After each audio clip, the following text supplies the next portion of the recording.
Bayangin tuh, dengan AMH masih bagus saja, ya belum tentu berhasil hamil bayi tabungan langsung kan? Ya belum tentu berhasil hamil bayi tabungan langsung kan? Jadi Ami akan datangkan pakar yang langsung, yaitu dokter kesayangan kita, Dr. Malvin Emeraldi. Gucci Family Happy.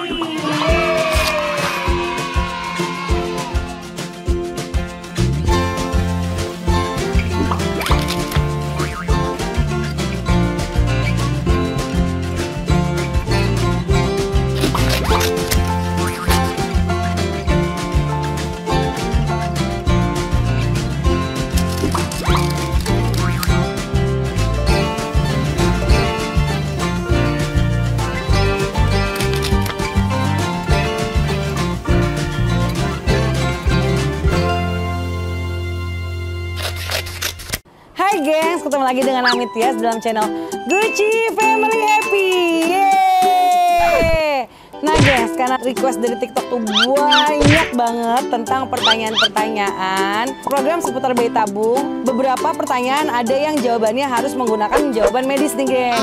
Berhubung Ami orang awam yang gak terlalu tahu mendetail tentang hal itu, jadi Ami akan datangkan pakar yang langsung, yaitu dokter kesayangan kita, Dr. Malvin Emeraldi. Nah, karena ini pandemi gengs, jadi Ami ngobrol-ngobrol sama Dr. Malvinnya lewat Zoom nih gengs. Yuk disimak ya. Oh ya gengs, sebelum lanjut, Ami Tias buat sampai 5 episode sesi sharing bareng Dr. Malvin ya. Ini sesi pertama akan membahas tentang. Halo Dr. Malvin, selamat sore. Halo, apa kabar? Hai Dr. Malvin. Gucci, say hi dong. Halo. Waduh, kayaknya capek tuh yang ngurusin 4 kembar ya. Ya, udah mulai lincah ini. Sehat, alhamdulillah, seneng deh. Para Dadu nih yang membantu ya kan. Kemarin tuh banyak banget pertanyaan dari TikTok tentang bayi tabung nih. Sebenarnya aku juga kayaknya belum paham ya, karena banyak kan nanyanya nih ke arah yang medisnya ya. Tuh, jadi kita di sini akan kupas tuntas semua pertanyaan dari para netizen di TikTok. Jadi pertanyaan udah mau aku saring nih dok, kemarin nih dok. Ya. Nah, ini juga pertanyaan pertamanya, penjelasan tentang infertilitas. Oke. Jadi kita ngomong definisi berarti ya. Infertilitas atau yang kita sebut gangguan kesuburan adalah suatu keadaan di mana pasangan suami istri yang telah melakukan hubungan suami istri teratur seminggu 2-3 kali belum memiliki keturunan selama 1-2 tahun setelah melakukan hubungan tanpa menggunakan kontrasepsi. Nah, jadi kalau misalnya selama 1 tahun ya atau bahkan sampai 2 tahun belum hamil juga setelah usaha nggak pakai KB, nah itu baru kita bisa bilang ada mengalami kemungkinan gangguan kesuburan atau infertilitas. Ya. Oke. Tapi nggak mungkin ya dalam kalau yang normal itu dalam waktu 2 tahun itu nggak ada apa-apa, nggak mungkin. Intinya gini, bukan soal nggak mungkin. Jadi kita sudah mulai curiga ya. Selama 1 tahun, 2 tahun. Jadi kalau saya biasa patokan nih, kalau misalnya dia umurnya masih muda, terutama pada wanita, ya ibu, ya calon ibu, itu kalau masih di bawah 30 tahun, bolehlah nunggu sampai 2 tahun. Tapi kalau udah 30 ke 35 tahun, kayaknya maksimal 1 tahun nikah, melakukan hubungan suami istri teratur tanpa menggunakan kontrasepsi, belum hamil, segera periksa. Ya, periksa, nanti akan dilihat apakah ada masalah atau tidak. Gitu. Jadi kalau ada masalah bisa langsung diatasi ya dok ya? Ya, sesegera mungkin, karena ada keadaan-keadaan tertentu justru suami istri nggak ada masalah, tapi kenapa nih kok belum hamil? Nah, itu yang kita sebut istilahnya unexplained infertility. Jadi ada istilah gangguan kesuburan yang tidak dapat dijelaskan. Jadi masih ada hal-hal yang kita belum ketahui saat ini. Tapi kalau pun ada masalah, bisa nggak sih dok, misalnya diobati dengan obat-obatan gitu atau apa? Nah, jadi gitu. Nanti pada saat kita sudah bilang, oh ini ayah bunda, calon ayah bunda mengalami masalah gangguan kesuburan, ya, nanti kita akan melakukan pemeriksaan dasar. Ya, pemeriksaan dasar yaitu selain USG pada ibu, ya kita akan lakukan juga pemeriksaan HSG, melihat apakah ada sumbatan di saluran hidung telur, ya. Kemudian kita juga bisa cek darah pada ibu untuk lihat cadangan telurnya masih bagus atau tidak selain kita lakukan USG tadi. Dan juga pada suami, calon ayah, kita akan melakukan pemeriksaan analisa sperma, ya. Nah, jadi dari situ nanti kita akan menentukan apakah ini masih bisa dicoba dengan hubungan alami, ya. Nah, kita kasih penyubur, nanti kita lihat pada masa subur, ya, kita atur untuk kita lakukan senggama, istilahnya senggama masa subur. Atau bahkan mungkin harus inseminasi, atau bahkan mungkin sampai harus bayi tabung, gitu. Oke. Kalau misalnya selain bayi tabung dok, apa dok programnya? Nah, jadi kalau selain bayi tabung tadi saya bilang ya, ada 3 cara kita untuk bisa calon ayah bunda untuk bisa memiliki keturunan. Pertama, yang itu tadi saya bilang, senggama masa subur, ya. Kemudian inseminasi, ya. Kedua hal itu memang biasanya mendahului tindakan program hamil dengan bayi tabung, ya. Terutama bila kita temukan pada saat pemeriksaan dasar, ya, yang tadi saya bilang USG, cek darah, HSG, ya lihat saluran hidung telurnya mampet atau tidak, dan spermanya semua yang masih bagus, ya, atau masih dalam batas ringan, ya, oke lah kita bisa coba untuk lakukan senggama masa subur atau inseminasi. Nah, namun bila ada keadaan tertentu yang mengharuskan bayi tabung jadi pilihan pertama, ya kita mesti kasih tahu sama calon ayah bunda, jangan buang-buang waktu, takutnya nanti malah jadi kan hamil makin menurun. Ayo, bila belum ada dana, nabung dulu untuk rencana program bayi tabung. Nah, apa itu keadaan bayi tabung? Yang penting kita harus menjadi pilihan pertama. Kapan bayi tabung menjadi pilihan pertama?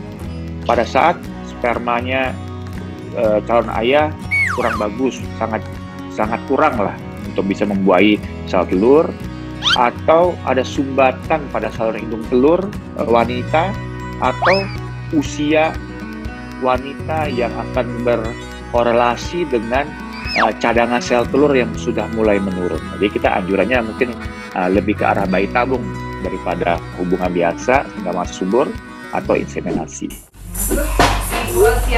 Si presentase berhasilnya bayi tabung itu juga lebih besar ya dok ya?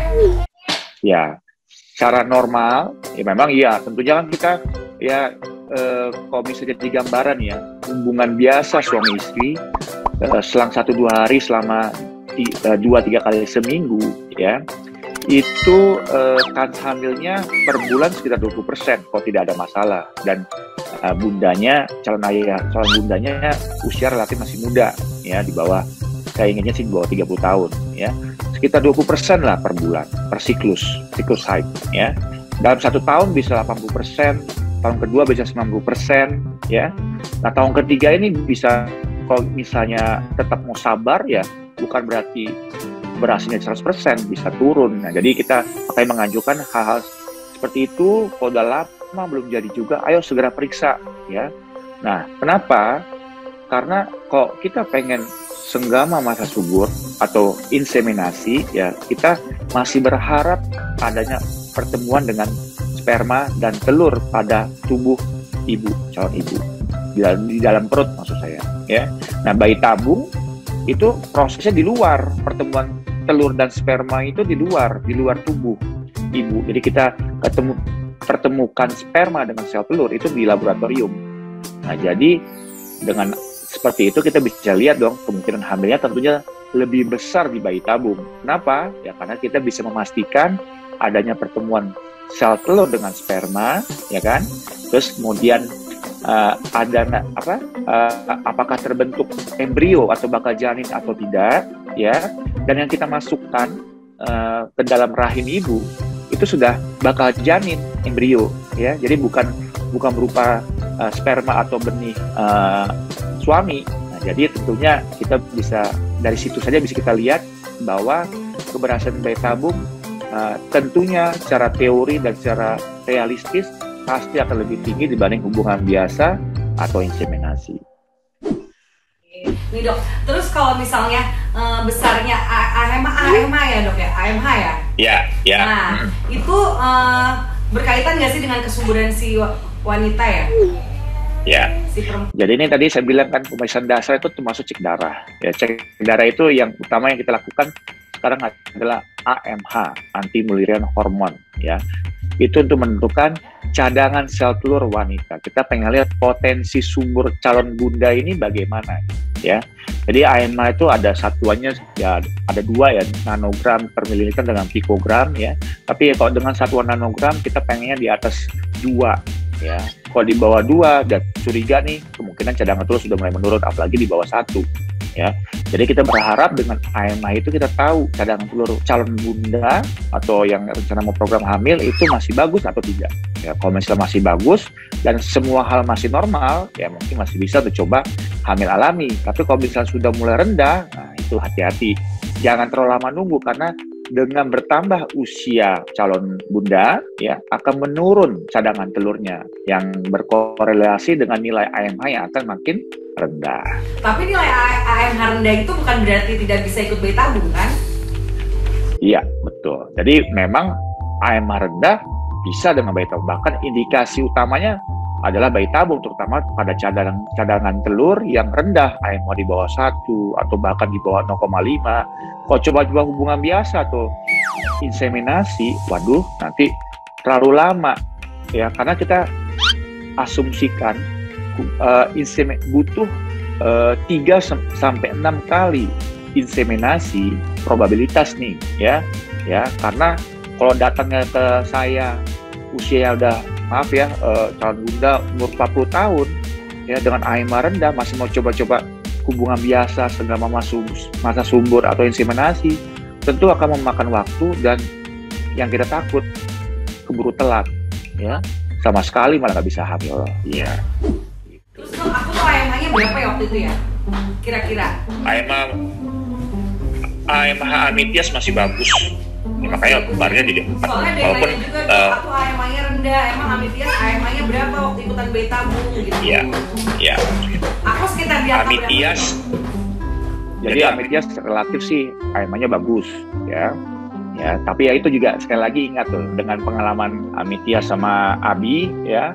Bayangin tuh dengan AMH yang masih bagus saja, ya belum tentu berhasil hamil bayi tabung langsung kan? Ya, memang jadi walaupun bayi tabung paling tinggi bukan berarti 100%, ya. Makanya saya bilang berulang kali kan dari awal mah orang tuanya Gucci nih hebat ini, ya. Nggak bosan-bosan ketemu dokternya. Untung aja ya kan, bersabar ya. Walaupun saya jadi tekanan batin, ya. Jadi beban moral ya. Tapi alhamdulillah dikasih karunia ya, Amithias ya, dapat kembar. Itu pun juga sempat drama ya. Pengennya kita tanam embrionya nggak terlalu banyak, tapi Amithias kekeh sama abinya pengen 3 embrio. Nah, makanya malah jadi 4 ya. Siapa saja yang bisa melakukan IVF itu pastinya yang tadi ya dok ya memenuhi syarat udah ikut tes ya dok ya pastinya ya. Dok kan nggak ngomong juga kan semua bisa bayi tabung enggak kan? Ada pengecualiannya. Jadi gini, sebenarnya semua bisa dibayi tabungkan ya, tapi kan kita kan ya sebagai dokter kan tentulah kita kasih pilihan ya. Kan bayi tabung relatif biaya mahal ya, terus juga kemudian usahanya juga lebih banyak ya, dalam arti tekanan emosional ya, stresnya ada keluar duit banyak ya, kayak Amithias udah tahu lah gimana stresnya kan ya, mau program tiba-tiba batal karena apa, lagi sakit ya kan. Jadi maka saya bilang sekali lagi, bayi tabung itu bisa jadi pilihan terakhir, tapi kasus-kasus tertentu menjadi pilihan utama. Nah, jadi memang urutannya selalu gitu. Kalau masih bisa hamil alami atau tidak ada masalah pertemuan sel telur dengan sperma di dalam tubuh calon ibu, calon bunda, ya kita masih usahakan coba selama masa subur, baru inseminasi. Kalau belum berhasil juga, baru kita ke arah bayi tabung, gitu. Nah gengs, udah ditonton kan tadi gimana serunya kita membahas program bayi tabung dengan Dr. Malvin Emeraldi. Semoga jawabannya bermanfaat ya gengs ya buat para bunda-bundi yang mau program. Jadi jangan takut-takut lagi dan tetap semangat pokoknya ya gengs ya. Sebelumnya jangan lupa di subscribe, bantu Mami menuju 6.000 subscriber. Di like dan share. Dadah!